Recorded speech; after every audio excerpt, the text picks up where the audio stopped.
Right now, across Australia, there's a near record 400,000 job vacancies. 1 in 4 businesses are looking for staff.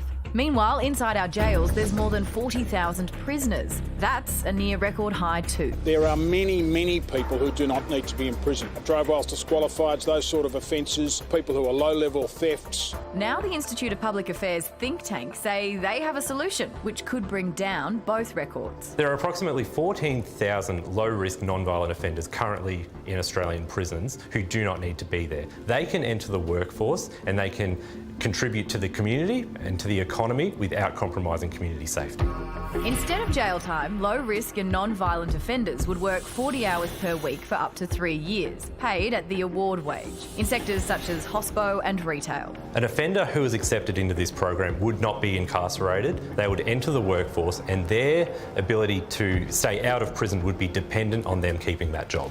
In Australia, 45% of those released from prison are reincarcerated within 2 years. Most have no paid work lined up within 2 weeks of leaving jail. Employment is the key to driving down crime rates, and keeping people in employment means supporting their families and means greater opportunities for them to move out of the sort of criminal cycle.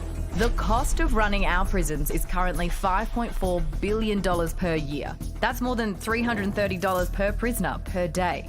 Adopting this reform could save taxpayers $1.95 billion each year. You would find crime rates reducing.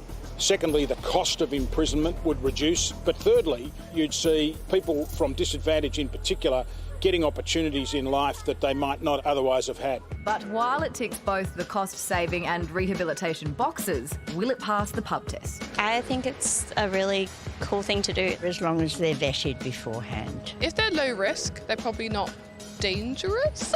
You need people in the workforce. Tony Bull is a prison reform advocate. He spent 2 decades behind bars, a self-described property crook and safe cracker. He joins us now. Tony, what do you make of this proposal? One of the things that I really like to say in this environment, there's no reason why a young fella can't go to jail a car thief and come out a carpenter. You know, what would you rather, someone rob your house or build your house?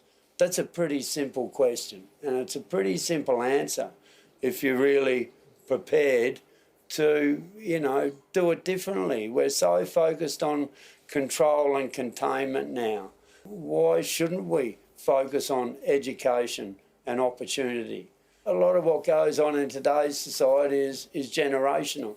My dad was unemployed and probably a little bit shifty, and so was my grandmother. So you really haven't got much of a chance to progress unless you're given the opportunity and the education and, to a point, the responsibility to create a life for yourself.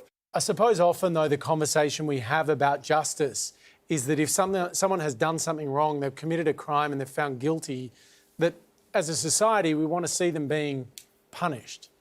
Do you think we need to actually let go of that notion? We really do in this day and age, and I'm not saying there shouldn't be prisons, there should be, and some people really deserve to be locked up and shouldn't be let out.